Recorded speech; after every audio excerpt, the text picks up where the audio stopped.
오늘 색다른 시도를 보니까 좋은데요. 좋습니다. 예.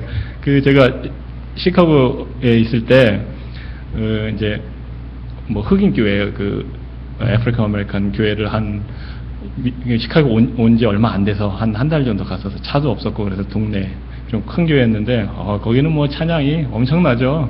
예, 여러분 가스펠 뮤직 텔레비전 같은 데서 할 때 보시면 알 거예요. 막 성가대 짧고 쫙 서서 조용히 가다가 갑자기 그냥 박수 치면서 막 악기들 막 나오고 전자로겐이랑 멋있거든요. 드럼이랑 해가지고 그 느낌이 조금 났습니다.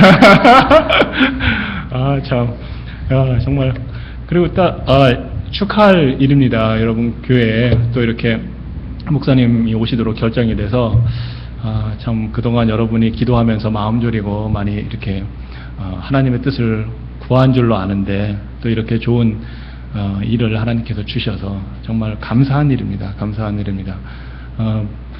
주제넘게 한 가지 당부를 드리자면 이거는 마치 결혼과 같은 거라고 저는 생각을 해요. 누군가 새로운 사람, 목사님을 새로 만나는 것.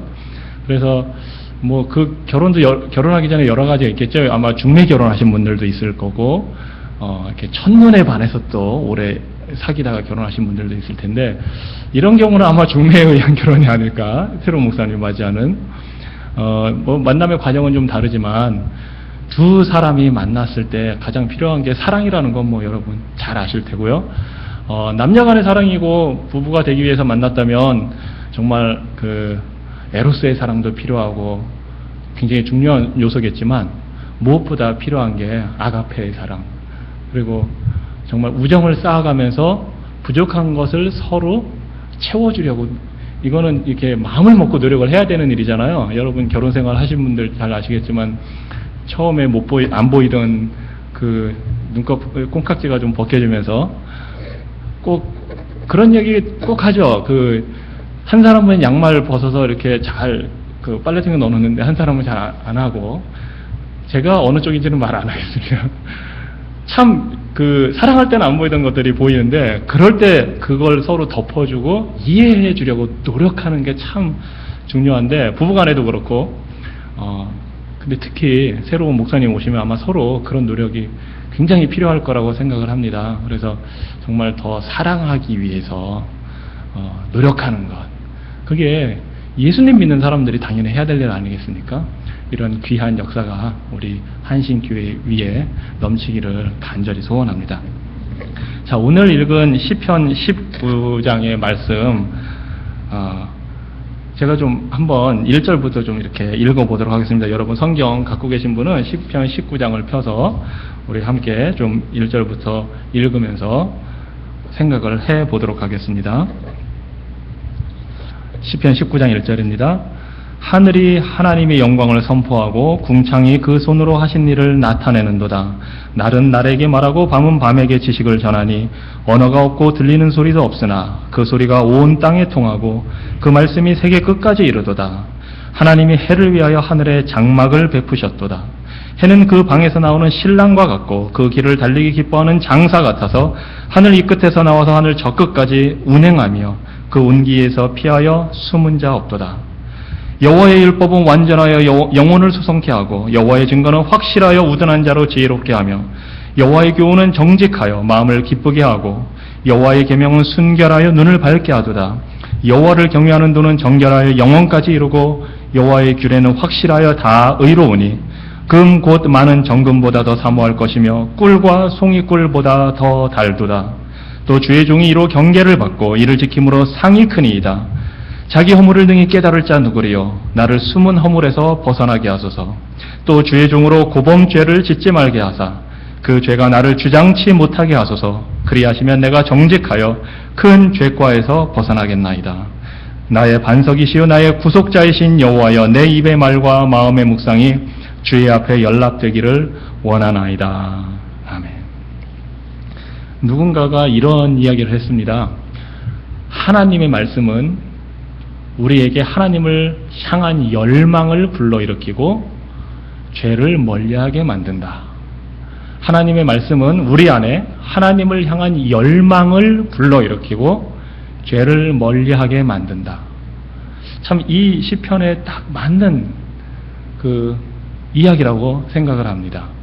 제가 이 1절부터 14절까지 이 말씀을 다 읽었는데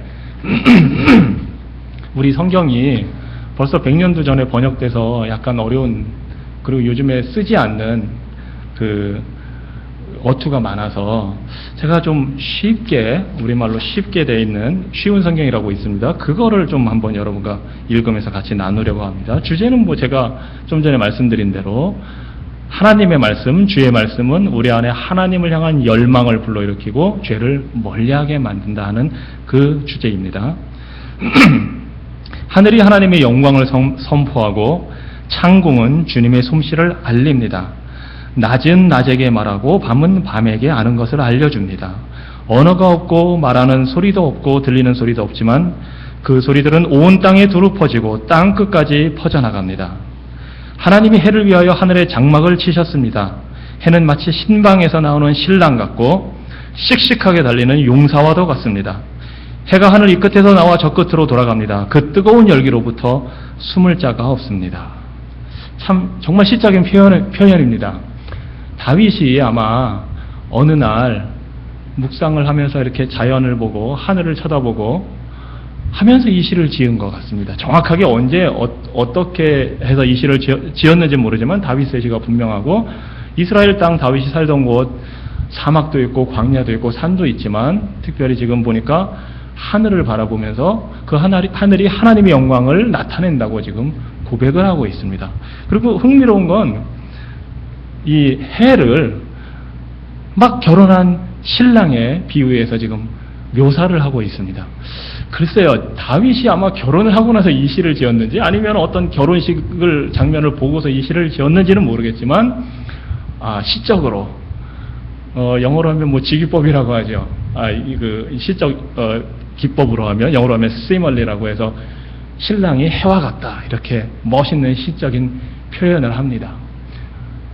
자연을 보고 하나님의 영광을 바라보고 하나님이 지으신 해를 보면서 그 해가 움직이는 모습이 마치 결혼 막 하고 흥분하고 힘이 넘치는 신랑의 비유에서 표현하는 이 시, 정말 멋있는 시입니다. 자, 그렇게 자연을, 하늘을, 이 우주를 만드신 하나님의 그 영광을 자연을 통해서 느끼다가 7절부터 이런 고백을 합니다. 여호와의 가르침은 완전하여 사람에게 새 힘을 줍니다.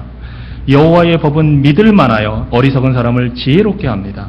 여호와의 율법은 올바르며 사람들의 마음에 기쁨을 줍니다. 여호와의 명령은 맑고 깨끗하여 사람의 눈을 밝혀줍니다. 이 내용은 시기 때문에 같은 내용이지만 반복해서 지금 표현을 하고 있습니다. 우리가 처음에 읽었던 말씀을 또 보자면 이렇게 표현하고 있죠. 7절에 여호와의 율법은 완전하여 영혼을 소성케 한다. 8절에는 여호와의 교훈은 정직하여 마음을 기쁘게 한다. 같은 표현입니다. 자, 하나님의 말씀이 어떤 영향을 우리에게 주느냐? 우리의 영혼을 소성케 한다. 우리의 마음을 기쁘게 한다는 겁니다. 하나님의 말씀의 역사가 바로 거기에 있습니다. 우리의 영혼을 소성케 한다. 히브리어 원어의 뜻은 가장 기본적인 의미는 돌이키게 한다는 말입니다. 돌이켜서 마음을 시원하게 해준다. 아까 우리 그 찬양할 때도 나왔었어요. 주님의 말씀은 우리 마음을 시원하게 해준다. 바로 그 표현입니다. 흥미로운 표현입니다. 우리 마음을 돌이켜서 시원하게 새 힘을 얻게 해준다. 하나님 말씀이 그런 역할을 한다는 것입니다. 우리가 이 세상 살면서 우리의 마음이 천지 만물을 지으신 하나님께로 향한 것이 아니라 때로는 삶의 근심과 걱정, 여러 가지 문제로 향해서 우리 마음이 낙심되었을 때, 우리가 가지고 있는 인생의 여러 가지 문제들로 인해서 우리 마음이 힘을 잃었을 때, 다윗은 이런 고백을 하는 겁니다. 우리가 하나님의 말씀을 기억하고 생각할 때 우리의 마음이 새로워지고 새 힘을 얻는다. 그렇습니다. 이것이 하나님의 말씀, 주의 말씀의 능력입니다. 우리의 마음을 새롭게 해주고 우리가 다른 곳으로 돌이켜서 우리의 관심과 우리의 마음과 생각이 향해 있던 그것으로부터 돌이켜서 하나님의 말씀을 향할 때, 하나님을 바라볼 때 우리 마음을 새롭게 해준다는 겁니다. 그리고 우리 마음을 기쁘게 해준다는 겁니다. 이것이 하나님의 말씀의 능력입니다. 그 후반부는 또 이렇게 증거를 하고 있습니다. 7절에 여호와의 증거는 확실하여 우둔한 자로 지혜롭게 하고 8절에는 여호와의 계명은 순결하여 눈을 밝게 하도다. 하나님의 말씀은 믿을 만한 말씀이고 정말 순결해서 우리에게 지혜를 주고 우리의 눈을 밝혀준다는 겁니다. 같은 의미입니다. 그런데 여기에 우둔한 자라는 표현이 지적인 능력이 떨어진다는 것을 의미하는 게 아닙니다. 영어로 표현하자면 좀 나이브한 사람. 그러니까 뭐 누구 말 들으면 쉽게 따라갈 만한, 어떻게 보면 아이와 같은 그런 사람들을 말합니다. 지적 수준이 높고 낮은 거의 문제가 아니고 그냥 뭐 누구 말 이렇게 해 그러면 이렇게 따라가기 쉬운 사람. 그런데 사람은 본성적으로 잘못된 길로 쉽게 빠져드는 경향이 있습니다. 그것이 왜냐하면 우리가 가지고 있는 죄 때문인데, 그래서 똑똑한 사람일지라도 어느 경우에는 어리석은 길을 걸어가는 경우가 많이 있습니다. 그것이 우리가 흔히 경험할 수 있는 일입니다. 바로 그런 사람, 정말 나쁜 길로 쉽게 갈 만한 사람에게 지혜를 주신다는 겁니다. 눈을 밝게 해주신다는 겁니다. 이것이 하나님의 말씀의 능력입니다. 하나님의 말씀은 우리의 영혼을 새롭게 만들어서 힘을 주고 우리에게 지혜를 줘서 우리의 갈 길이 어떠한 길인지를 밝혀 보여주신다는 겁니다. 이것이 하나님의 말씀의 능력의 역사입니다. 자, 그래서 9절에서는 또 이렇게 표현을 하고 있습니다. 죄송합니다. 여호와를 경외하는 도는 정결하여 영혼까지 이르고 여호와의 규례는 확실하여 다 의로우니. 쉬운 성경에 이렇게 표현을 했습니다. 여호와를 높이는 일은 순수한 일이며 그 마음은 언제까지나 계속될 것입니다. 여호와의 법령은 참되고 언제나 바릅니다. 자, 여호와를 경외하는 도, 여호와를 경외하는 것, 하나님을 두려워하는 것. 경외한다는 것은 하나님을 단순히 무서워한다는 게 아닙니다. 하나님을 하나님으로 인정하고 대접하고 섬긴다는 의미입니다. 그 하나님 어떤 하나님입니까? 1절부터 다윗이 표현한 대로 6절까지 천지 만물을 만드신 하나님이고 이 천지 만물 속에 그 하나님의 영광과 능력이 나타나 보이는 그런 능력의 하나님이십니다. 그런 하나님을 인정하고 섬기는 것, 두려워하는 것, 마땅히 두려워하는 것, 그것이 바로 하나님을 경외한다는 의미입니다. 참 중요합니다. 왜냐하면 세상에 풍조는 어떤 게 있냐 하면 천지 만물을 지으신 하나님과 우리에게 우리의 삶이 어떻게 살아야 할지를 알려주시는 하나님을 구분해서 보려는 경향이 좀 있습니다. 원래 전통적으로 기독교는 그런 종교 아닙니다. 우리에게 어떻게 살지를 가르쳐 주시는 이 말씀을 주시는 하나님은 천지 만물을 지으신 하나님입니다. 그런데 세상의 학교에서 가르치면 그렇지 않습니다. 이 세상은 저절로 생겨났고 저절로 진화해 왔고 사람들도 그렇게 생겨났고, 그래서 심지어는 교회에 다니는 사람들 중에 천지 창조를 믿지 않는 사람들이 많이 있습니다. 창세기 1장, 2장은 이 세상이 어떻게 생겼는지를 설명해주는 신화적인 표현이다. 그런데 성경에서 표현하는 하나님, 구약의 이스라엘 백성들이 고백하는 그 하나님의 가장 기본적인 첫 번째 표현이 이겁니다. 창조의 하나님입니다. 우리를 창조하시고 만드신 분이기 때문에 말씀을 주셔서 이렇게 살아야 한다, 이런 일을 해야 된다 하고 말씀하시는 겁니다. 우리를 창조하지 않으신 하나님이라면 우리에게 이렇게 해라 저렇게 해라 할 권리가 사실 없습니다. 하나님이 우리를 만드셨고 이 세상 만물을 만드셨기 때문에 우리에게 나의 뜻은 이것이다, 이렇게 살아라 표현할 수 있는 권리가 하나님께 있는 겁니다.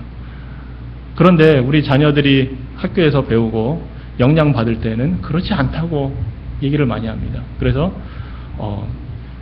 하나님은 어떻게 살으라고 가르쳐 주시는 윤리적인 교훈을 우리가 배울 수 있는 그런 하나님으로 우리가 믿는 거지, 이 세상을 만들었다, 과학은 그렇게 말하지 않는데 어떻게 그럴 수가 있느냐, 이거는 옛날에 과학을 모르던 사람들이 그렇게 만들어서 생각한 것 뿐이다 하고 구분 짓는 경향이 있습니다. 아닙니다.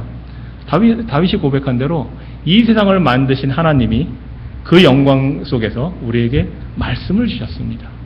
그래서 이 말씀을 주신 하나님이 어떤 분인지를 우리가 바로 알고 인정하고 섬기는 것, 그것이 바로 여호와를 경외하는 것입니다. 사실은 여호와를 경외한다는 것이 이 하나님이 주신 말씀의 핵심입니다.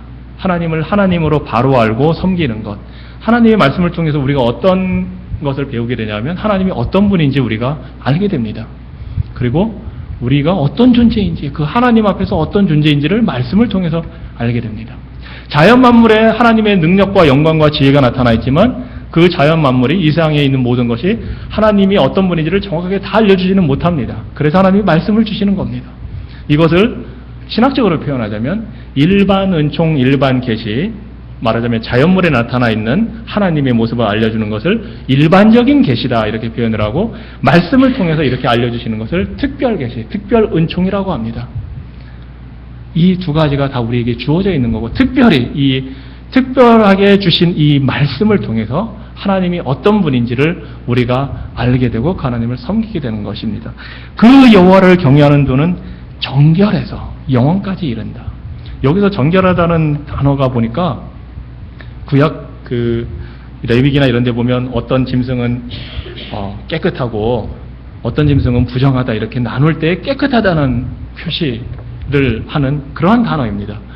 또 윤리적으로 깨끗하다 할 때 쓰는 단어이기도 하고, 또 구분해서 몸이 깨끗하다 할 때 종교적인 이스라엘의 종교적인 규례를 지키는 그것을 표현하는 단어이기도 합니다. 말하자면 우리 하나님 여호와 하나님의 말씀대로 하나님을 섬기고 순종하는 일은 하나님이 받으실 만한 정결한 깨끗한 사람이 된다는 말입니다. 구약에서는 부정한 것을 하나님 앞에 가져갈 수가 없었습니다. 깨끗이 못한 짐승, 사람, 물건은 하나님 앞에 각 제사로 드리거나 희생제물로 드릴 수가 없었습니다. 심지어 부정하게 된 사람은 여러 가지 이 경우가 있지만 말하자면 예배에도 참석하지 못했습니다. 그만큼 하나님이 거룩하시고 정의로우시고 공의로우시기 때문입니다. 자, 그런 하나님을 경외하는 것, 말씀을 통해서 깨닫고 하나님을 섬기는 것이 바로 우리를 깨끗하게 해준다는 겁니다. 자, 그래서 그런 하나님의 말씀은 참되고 영원하고 진실되다고 지금 고백을 하고 있습니다. 참 놀라운 일입니다. 다윗 시대에 있었던 하나님의 말씀이 어떤 말씀이었을까요? 말하자면 구약 성경이었을까요? 아닙니다. 다윗 시대 때 가지고 있던 건 모세오경이었습니다. 말하자면 레위기 읽고 지금 다윗이 이런 고백을 합니다. 상상이나 됩니까? 제사를 어떻게 지내야 된다, 어떤 건 깨끗한 거다, 어떤 건 부정한 거다, 이런 걸 막 나열해 놓은 레위기를 읽고 신명기를 읽고 지금 다윗이 이런 고백을 하는 겁니다. 모세오경 창세기부터 민수기 신명기까지 읽고 다윗이 지금 이런 고백을 하는 겁니다. 여호와의 율법은 완전합니다. 여호와의 증거는 확실합니다. 여호와의 교훈은 정직합니다. 참 희한한, 이것이 바로 은혜로 깨닫게 되는, 하나님의 말씀을 은혜로 깨닫게 되는 사람만이 누릴 수 있는 고백입니다. 고백입니다. 그래서 자연 만물을 보다가 하나님의 말씀을 생각하니까 너무 좋아서 이런 고백을 지금 또 합니다. 10절에 하나님의 말씀은 금, 곧 많은 정금보다 더 사모할 것이며 꿀과 송이꿀보다 더 달도다. 금, 순금 당연히 가장 귀한 거죠. 오늘날로 말하자면 돈입니다. 돈이 금의 기초에서 이게 운영이 되는 거니까. 그리고 이스라엘 유다 광야 사막에서 꿀, 자연에서 나는 꿀 얼마나 귀한지 모릅니다. 지치고 힘든 여행자에게 힘을 주는, 정말 몸에 에너지를 주는, 다윗은 이런 걸 체험해서 알고 있거든요. 꿀을 자기가 찍어 먹고 힘든 일이 있을 때 도망다니면서, 또는 그런 자신의 경험을 통해서 지금 시적으로 지금 하나님의 말씀에 대해서 고백을 하는 겁니다.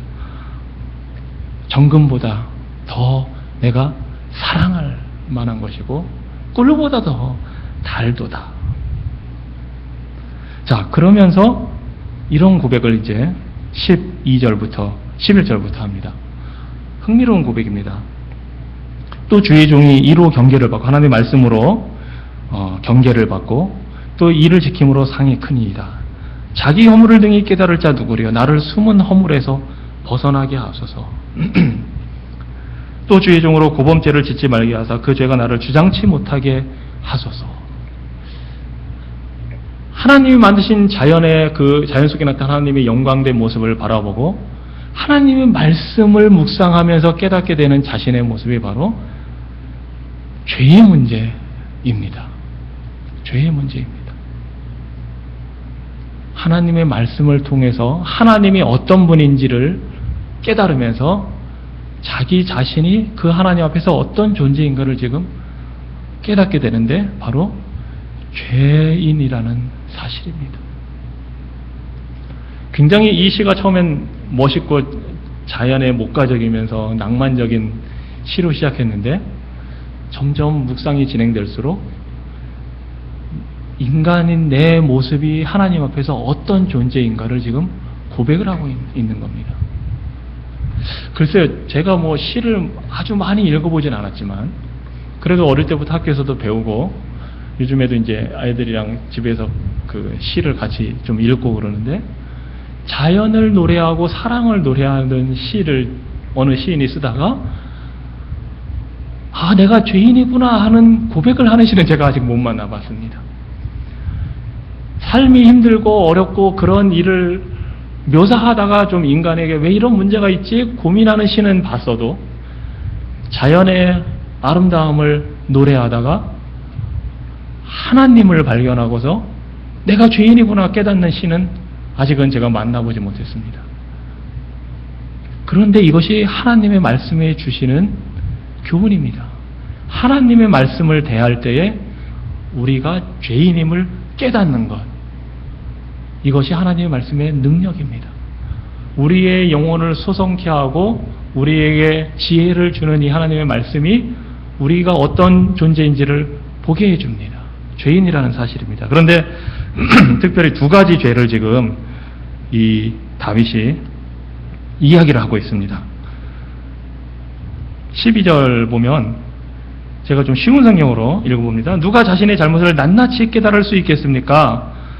하나님의 말씀으로 뭐가 잘못되고 뭐가 옳은 건지를 알고 그 하나님의 말씀대로 지킬 때 상을 받는다고 이제 11절에 말하면서 그래도 누가 자신의 잘못을 낱낱이 깨달을 수 있겠습니까? 모르고 지은 나의 죄를 용서하여 주소서. 모르고 지은 죄가 있다고 다윗이 고백을 합니다. 13절에는 고범죄라는 말을 이렇게 풀어서 표현하고 있습니다. 알면서 죄를 짓지 않게 막아주시고, 고범죄라는 건 고의적으로 일부러 짓는다는 뜻의 한자어입니다. 알면서도 짓는 죄. 다윗은 지금 두 가지를 구분하고 있는데 모르고 짓는 죄, 알고 짓는 죄. 한번 생각해 봅시다. 모르고 짓는 죄가 뭐가 있을까요, 여러분? 여러분은 모르고 짓는 죄가 어떤 종류의 죄가 있습니까?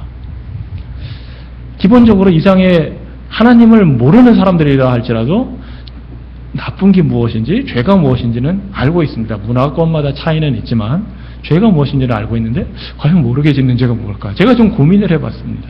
물론 살면서 나도 모르게 짓는 죄에 대해서 우리가 회개하고 고백을 하는데 혹시 내가 모르고 짓는 죄가 어떤 게 있을까? 제가 한 가지 드는 생각이 특히 요즘에 이제 인터넷이 발달하면서 인터넷에 글을 다는 문화를 보면서 제가 생각든 게 하나 있습니다. 한국에서도 예전에도 그런 일이 있었고, 가령 그 최진실 씨라고 유명한 배우가 스스로 목숨을 끊는 안타까운 일이 있었는데, 그 최진실 씨가 그런 어려운 일을, 삶에 어려운 일이 있었기 때문에 겪고 하면서 어떤 어려운 일이 있었는지 얘기하는 것 중에 하나가 인터넷에 막 자기에 대해서 알지도 못하면서 나쁜 글을 다는 거, 말하면 악플이라고 하죠. 그걸 보고 충격을 받고 마음이 너무나 아팠다 하는 얘기를 했던 것을 제가 기억합니다. 물론 최진실 씨만의 이야기는 아닙니다. 지금도 많은 사람들이 그 고통을 당하고 있는데, 물론 거기에 아주 나쁜 말, 못된 말을 쓰는 사람들도 있지만 한 가지 또 다른 부류의 특징이 뭐냐면 잘 알지도 못하면서 그럴 거라고 어린 짐작해서, 가령 이겁니다. 예를 들어서 그냥 예입니다. 어떤 유명한 연예인 부부가 이혼을 했다. 그러면 속사정을 우리는 알지 못하는데 거기다가 어떤 그럴 거라고 넘겨짚어서 네가 그랬으니까 그런 일을 겪지 하는 누군가가 글을 올리면 많은 사람들이 그렇다고 막 그럴 거라고 부풀려 가기 시작합니다. 물론 욕하는 말은 아닙니다. 그냥 그럴 거다. 말하자면 가십거리를 만들어내는 거죠. 그런데 이렇게 하는 사람들이 자기가 특별히 한다고 생각하지 않고 지금 그렇게 하는 경우가 많다는 사실입니다. 이게 나는 지금 욕한 것도 아니고 직접 뭐 나쁜 말을 한 것도 아니고 그냥 그런 소문이 있는데 뭐 텔레비전에 그동안 나온 모습들을 보니까 아마 그런 것 같다 해서 같이 동조를 해주는 겁니다. 같이 그냥 거기다가 나도 그렇게 생각해. 뭐 누가 만약에 아니라고 올리면 정말 아닐까. 어느 순간 제가 그런 현상을 보면서 이게 혹시 우리는 알지도 못하는 사이에 어떤 사람을 판단하고 정죄하고 심지어 직접적이진 않을지라도 한 사람의 생명을 극한적인 상황에까지 몰고 가는 일을 우리가 하는데 내가 동조하지는 않았나 하는 생각을 해보게 됩니다. 아마 여러분 나름대로 우리가 모르고 짓는 죄에 대해서 생각해 보실 수가 있을 겁니다. 경험이 있으실 수도 있고 당한 적이 있을 수도 있고 뜻하지 않게 내가 그런 잘못한 경우도 있을 수 있을 겁니다. 그런 죄를 하나님의 말씀 앞에서 깨닫게 된다는 겁니다. 그래서 그런 죄, 내가 알지 못하고 짓는 죄까지도 용서해 달라고 지금 다윗이 고백을 합니다. 자, 두 번째, 일부러 짓는 죄, 고범죄라는 거는 그 말 어감에서부터가 이건 문제가 크다는 걸 여러분 아실 겁니다. 그런데 이게 글쎄요, 우리가 살면서 그냥 알면서도 막 이런 죄를 짓는다 그러면 요즘은 이제 그 심리학적인 용어로 하면 소시오패스라든가 그런 말로 표현을 하겠죠. 막 멀쩡하게 생겨가지고 눈 하나 깜짝하지 않고 다른 사람에게 해를 가하는 그런 일. 근데 과연 그런 것만 있나? 제가 또 고민을 해보게 됩니다. 이 고범죄와 알고 지은 죄와 모르고 지은 죄의 차이점 중에 하나가 고범죄라는 거는 13절에 이런 표현을 합니다. 그 죄가 나를 주장치 못하게 하소서. 말하자면 이겁니다. 고범죄라는 거는 그 죄가 나의 주인이 된다는 겁니다. 그래서 나를 죄를 짓도록 자꾸 만든다는 겁니다. 죄의 노예가 되도록 하는 것. 그것이 고범죄인데 고범죄의 특징은 알면서도 짓는 거니까 뻔뻔하게 짓는 죄를 말하는 겁니다. 이게 교만하다. 영어로 표현하자면 insolent하다라는 데 관련이 되는 겁니다. 아주 그냥 대놓고 뻔뻔하게. 이 말씀을 제가 묵상하면서 언뜻 생각이 든 영화가 하나 있습니다. 대부라는 영화인데 혹시 보신 분 있을지 모르겠지만 알파치노가 아주 그냥 열연을 했던 젊은 시절에 그 대부라는 영화는 이탈리아 마피아 가족의 이야기이고 뭐 배신과 보복과 막 그런 게 얽혀 있는 아주 굉장히 사실은 재밌게 본 영화입니다. 그런데 그 알파치노가 주연한 그 주인공이 원래는 자기 가족은 다 이 마피아 조직원이었지만 자기는 그 마피아가 되지 않으려고 평범한 삶을 살려고 했다가 어떻게 이제 집안 일에 끼어들게 되면서 그 집안의 마피아의 두목으로 성장하는 과정이 그려져 있는데 흥미로운 장면이 하나 나옵니다. 자기가 자기 조카의 그 세례받는 영세를 주는데 대부로서 갓파더로서 참석해서 이제 신부의 집전 아래 그 영세 주는 장면이 나옵니다. 그것과 같이 겹쳐서 어떤 장면이 나오냐 하면 경쟁자들을 없애기 위해서 이 주인공 알파치노가 자신의 부하들을 보내서 경쟁자들을 하나하나 처리하는 장면이 아주 절묘하게 겹쳐 나옵니다. 그 영세받는 장면에서 이런 이야기가 나옵니다. 마귀의 권세를 정죄하고 부정하느냐? 그러면 이해하고 대답하고 죄의 권세를 부정하고 정죄하느냐 하면 이해라고 대답하는 장면이 거기에 나옵니다. 그런데 그 장면이 나올 때 이 알파치노의 부하들이 다른 조직원들을 찾아가서 하나하나씩 죽이는 게 같이 겹쳐 나옵니다. 저는 고범죄라는 걸 생각을 해보면서 갑자기 그 장면이 제 머릿속에 딱 떠올랐습니다. 사람 죽이는 게 잘못됐다는 건 당연히 아는 사실입니다. 아는데 내 조직을 위해서, 내 가족을 위해서 기꺼이 사람 죽이는 일을 택하겠다. 하고 일을 벌이는 것. 심지어 조카의 영세받는 그 자리에서는 마귀와 죄의 권세를 부정하고 정죄한다고 그 고백을 하면서 그런 일을 하는 것. 이것이 고범죄, 알면서도 뻔뻔하게 짓는 죄의 한 예가 아닐까 생각을 해봅니다. 정말 정신이 없어서 총 들고 말하자면 정신 이상자라서 총기를 난사한 사람과 완전히 다른 경우가 되겠죠. 알면서도 내가 살기 위해서, 우리 가족을 위해서, 우리 조직을 위해서 눈 하나 깜빡 않고 남에게 해를 가하는 것. 그런 일을, 그런 죄를 범하지 말게 해달라고 지금 다윗이 고백을 하는 겁니다. 고백을 하는 겁니다. 하나님의 말씀 앞에 설 때 내 죄를 보게 되고 내가 이런 뻔뻔한 죄인이 되지 않도록 해달라고 하나님께 고백하게 되는 겁니다. 그런데 우리가 다윗의 일생을 통해서 알지만 사실은 다윗은 이런 고백을 했음에도 불구하고 간음죄를 짓고 살인죄를 짓는, 알면서도 사실은 이런 일을 하게 됩니다. 이것이 인간입니다. 그리고 우리가 교훈을 정말 받아야 됩니다. 하나님의 말씀으로 우리가 정말 바로 서지 않으면, 심지어 이런 고백을 한 다윗도 알면서도 그 죄를 범하는 그런 길을 걸어가게 되는데, 우리가 하나님 말씀 앞에 정말 바로 서지 않으면 똑같은 길을 걸어갈 수도 있다는, 나도 같은 인간, 그런 죄인이라는 경각심을 가져야 합니다. 가져야 합니다.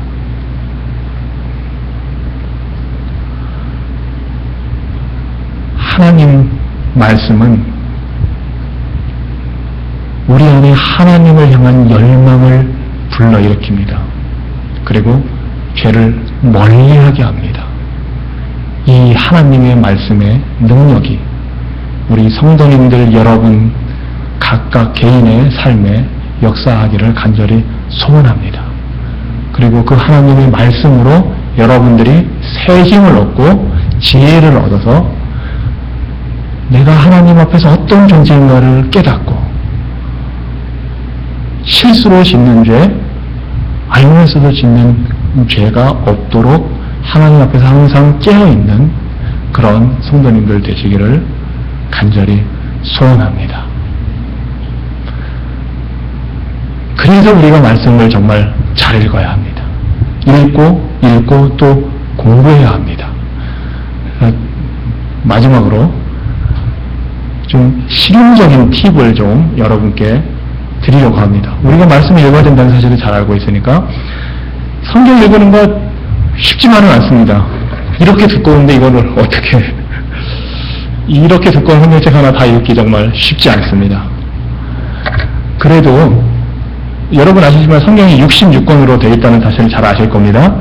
한 번 읽기 시작할 때 한 권씩 읽어 나가는 게 제가 보니까 훨씬 유익하다는 사실을 알았습니다. 하루에 3장씩 읽으면 1년이면 성경 한 번 다 읽을 수 있다는 거 아실 겁니다. 그런데 이제 3장씩 읽다 보면은 점점 꾸준히 정말 열심히 읽지 않으면 잘 끊기기도 하고 읽었던 게 며칠 전에는 기억이 나질 않습니다. 그래서 가능하면 한 번 읽을 때 시간을 좀 더 내서 한 권을 읽는 겁니다. 말하면 창세기면 창세기 한 권 전체를 한 번에 읽으려고 노력을 하는 겁니다. 근데 창세기도 50장이나 돼서 그게 쉽지를 않습니다. 그럴 때 이제 좀 짧은 것부터 여러분이 읽기 시작하면 도움이 될 수도 있습니다. 그리고 성경이 말하면 역사 순으로, 시간 순으로 처음부터 끝까지 되어 있는 게 아니라서 사실은 헷갈립니다. 어떤 건 옛날 이야기인 것 같고 어떤 거는 최근 것 같은데 섞여 있고, 그래서 더더욱 한 권씩 읽는 게 더 좋은데, 요즘엔 제가 가지고 있는 이런 성경도 그냥 성경책 그 본문만 있는 게 아니고 기본적인 설명이 되어 있습니다. 가령 이사야서다 그러면 이사야서는 누가 언제 지었고 주제가 어떤 거고 핵심적인 상황이 무엇이다 하는 게 뭐 한 장 정도로 간단하게 나와 있습니다. 그럼 먼저 그걸 읽고 그 가이드라인을 기억하면서 한번 쭉 읽는 거 도움이 됩니다. 물론 이 설명들이 다 완벽하진 않지만 적어도 우리가 성경을 읽어나가는 데 있어서는 도움이 됩니다. 그리고 제가 쉬운 성경이라는 걸 여러분께 소개해드렸는데 한글 성경은 말하자면 이게 번역된 게 종류가 많지는 않지만 그래도 최근에 몇 가지 종류가 나와 있습니다. 우리가 흔히 가지고 있는 개역 개정 또는 개역 한글이라고 하는 거 예전 초창기에 번역된 이거 있었고요. 제가 어릴 때는 우리 어르신들은 지금도 그러실지 모르지만 다 한자로 돼 있었어요, 성경이. 그래가지고 성경을 읽으면 정말 깜깜했습니다. 순 한글만 한글로 나와 있고 나머지는 영어가 다 한자니까 한자로 다 기록돼 있어서 그걸 읽는데 정말 어려웠어요. 근데 그걸 한글로 다 바꿔놨지만 그래도 어려운 말들이 많이 있습니다. 그래서 제가 가지고 있는 성경에는 밑에 그 말 뜻이 무엇인지 가령 9번째 그러면 설명을 해놓은 단어 설명이 있습니다. 그런 것도 도움이 됩니다. 그런 걸 보면서 읽으시기 바랍니다. 그래서 쉬운 성경이라고 하는 건 최근에 나왔는데 뭐 나온 지 그래도 꽤 됐죠. 어린아이들도 쉽게 읽을 수 있도록 그래서 때로는 쉬운 성경도 같이 보시면 좋고 아니면 쉬운 성경을 먼저 읽고 또 우리가 원래 가지고 있는 성경을 읽어도 좋습니다. 우리 자녀들을 위해서는 영어 성경이 도움이 많이 됩니다. 당연히 영어가 더 편할 텐데요. 영어의 번역판이 굉장히 많이 있는데 제가 보는 웹사이트가 바이블 게이트웨이라는 웹사이트가 있고 거기에 성경이 많이 올라와 있는데 거기에 있는 것만 제가 해봤더니 영어 성경 버전만 그러니까 52개나 있습니다. 아주 많은 그 다양한 종류가 있는데 흔히 많이 알려진 거는 NIV라고 New International Version, 그 다음에 또 NASB, New American Standard Bible, 그리고 ESV라고 요새 이제 또 그 나와 있는 English Standard Version이라고 있고 이게 복음주의에서는 많이 읽는 성경이고 그 다음에 메시지라는 성경책이 있습니다. 이거 한국어로도 번역이 됐어요. 메시지는 사실 이것도 풀어서 현대에 맞게 풀어서 해서 그런 거 여러 가지 버전을 놓고 읽으시면 도움이 많이 됩니다. 가령 그 바이블 게이트웨이라는 웹사이트 들어가면 여러 가지 버전을 똑같이 놓고 볼 수 있게 돼 있고 그러니까 그게 훨씬 도움이 되고 그 다음에 영어 성경으로도 스터디 바이블이라는 게 있습니다. 가령 NIV 스터디 바이블, 스튜던트 스터디 바이블 아니면 ESV 스터디 바이블 하면 설명이 기본적으로 나와 있거든요. 그러면 모든 설명을 다 읽지는 않는다 하더라도 중요한 부분 읽고 한 권씩 읽어 나가면 도움이 됩니다. 그래서 여러분들이 하나님의 말씀으로 힘을 얻고 지혜를 얻고 의로운 삶을 사는 데 있어서 필요한 성경 말씀을 읽을 때 좀 도움이 되시라고 제가 다 아실 수도 있지만 실용적인 팁을 좀 드립니다. 말하자면 숙제를 드린 겁니다. 이렇게까지 말씀을 드렸는데 안 읽으시면 좀 찔리실 겁니다. 그래서 읽으시면서 이제 목사님 새로 오실 테니까 성경 공부를 목사님 이렇게 준비해서 하시면 열심히 같이 하시고 그리고 뭐 요즘에는 워낙 그 웹사이트 이런 데도 좋은 그 성경 그 강의라든가 이런 게 많이 나와 있어서 영어로도 많이 있습니다. 사실 영어로도 이제 있고 그 한국말로도 많이 있고 그러니까 여러분들이 조금 더 부지런하게 하셔서 강 집사님이 기도하실 때 언급을 하셨지만 세상의 가치관은 하나님 말씀이 가르쳐주는 가치관과 다른 방향으로 가고 특히 자녀들이 그 가치관의 영향을 받고 자라게 되기 때문에 그래서 말씀으로 교육하는 게 정말 중요합니다. 정말 중요합니다. 학교에서는 이 세상은 그냥 만들어졌다고 가르칠 때 그렇지만 우리는 말씀을 읽고 하나님이 창조하셨다는 그 믿음을 갖는 것 그렇게 갖도록 자녀들을 말씀으로 가르쳐줘야 됩니다. 흥미로운 게 제가 미국 와서 굉장히 흥미로운 사실이 심지어 뭐 한국에서는 가령 신학교를 간다 그러면 당연히 예수님 믿는 사람이 가는 거고 당연히 성경을 공부해서 시험도 어려운 시험 보고서 들어가는 게 당연한 건데 미국은 그렇지 않습니다. 기독교 문화라는 생각이 있어서 그런지 제가 미국 신학교에서 놀란 게 신학교에 오는 학생들이 성경을 모르는 경우가 너무 많아요. 그러니까 기본적인 사실조차 성경을 한번 다 읽어보고 그때부터 이제 맘 잡고 공부하는 사람도 있지만 그냥 성경에 대해서 너무 모른 채 그냥 막연하게 알 거라고 생각을 하고 읽는 겁니다. 그런데 현실은 그렇지 않습니다. 제가 굉장히 흥미로운 통계가 하나 좀 있어서 잠깐 소개해드리려고 하는데 이거는 이제 영국 성서공회라는 데에서 그 리서치한 건데 교회 다니는 그러니까 교회 정규적으로 다니는 사람들 중에서 45%만 일주일에 한 번 이상 성경을 읽는다고 합니다. 그리고 5명 중에 1명꼴로 한 번도 성경을 읽지 않는다. 교회를 다니지만 이런 고백을 했다고 합니다. 그리고 이 복음주의 말하면 우리와 같은 신앙생활을 하는 이런 영국 교인들 중에 한 반 정도는 성령 하나님이 삼위일체 하나님이 아니고 그냥 어떤 파워, 힘이라고, force라고 생각한다는 겁니다. 그 스타워즈 영화에서 보면 흔히 하는 말이 force be with you거든요. 거기는 이제 하나님이 없으니까 force be with you. 그 제다이가 막 해주면서 그런 force, 파워로만 아는 겁니다. 성령 하나님이 인격체, 삼위일체 하나님이 아니고 그냥 그런 force, 우리를 뭐 도와준다든가. 그리고 영국에서 한 3명 중에 1명은 크리스마스 이야기가 성경에 있다는 걸 모른다는 통계가 있습니다. 크리스마스 이야기가 크리스마스 때 정작 그 이야기를 들어도 이게 성경에서 나왔다는 것을 모른다는 겁니다. 그리고 한 27%니까 뭐 10명 중에 3명 채 안 되는 꼴이 영화의 슈퍼맨 이야기가 성경에 있다. 이렇게 알고 있다는 겁니다. 예. 굉장히 뭔가 영국도 기독교 문명이거든요. 예. 미국도 그렇고. 그런데 생각보다 성경에 대해서 잘 몰라요. 이게 현실입니다. 예. 안 믿는 한국 같으면 아예 문화가 아니었으니까 그렇지만 기독교 문화인데 그래서 더 우리가 조심해야 됩니다. 미국이 기독교 문화이기 때문에 정치인들이 말하는 거나 학교에서 가르치는 게 성경적일 거라는 생각을 우리가 조심하셔야 됩니다. 심지어 예수님을 믿는다고 나도 교회 다녀 하지만 이렇게 엉뚱한 생각을 하고 있는 사람들이 많이 있습니다. 그리고 제가 지난번에도 말씀드렸지만 신학으로 보자면 자유주의와 복음주의에서 믿는 바라보는 하나님이 정말 다릅니다. 이거를 어떻게 하냐 하면요, 우리 사람은 하나님의 형상대로 이미지대로 만들었는데 우리 사람이 이제는 하나님을 우리가 원하는 이미지대로 만들고 있는 겁니다. 내가 원하는 하나님, 내가 믿고 싶은 하나님을 이게 성경의 하나님이라고 얘기한다는 겁니다.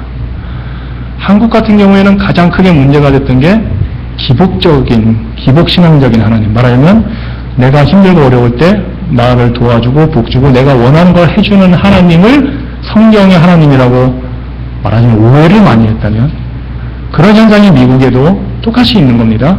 교회를 다니지만 내가 생각하는 이 하나님이 성경의 하나님이라고 생각해서 하나님은 사랑이다, 그거 하나만 강조하기도 하고, 그래서 하나님 앞에 서면 죄인이라는 걸 발견해야 되는데 그거를 발견을 못합니다. 흥미롭지 않습니까? 베드로가 예수님이 고기 많이 잡게 해주니까 예수님이 베드로한테 너 죄가 뭐가 있다 말씀 안 하셨는데 그 예수님한테 고백한 게 주님 저는 죄인입니다, 저를 떠나소서거든요. 하나님의 영광 앞에 서면 사람은 자기가 죄인이라는 것을 깨닫게 되어 있는데 말씀 앞에서 깨달아야 되는데 그게 안 된다면 그 사람들이 생각하는 하나님은 성경의 하나님이 아닌 겁니다. 자, 이런 세상에서 우리가 살고 있기 때문에 정말 하나님 말씀 잘 읽으셔야 됩니다. 열심히 공부하셔야 됩니다. 기도하시겠습니다.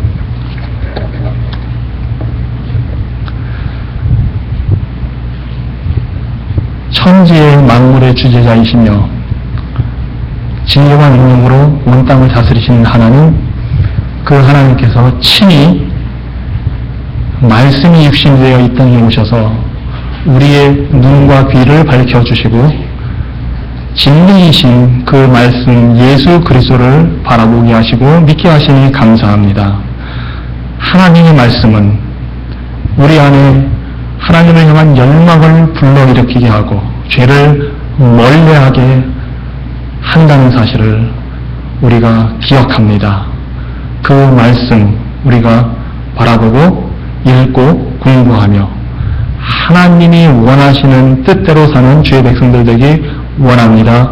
주님 인도하여 주시옵소서. 예수님 이름으로 기도합니다. 아멘.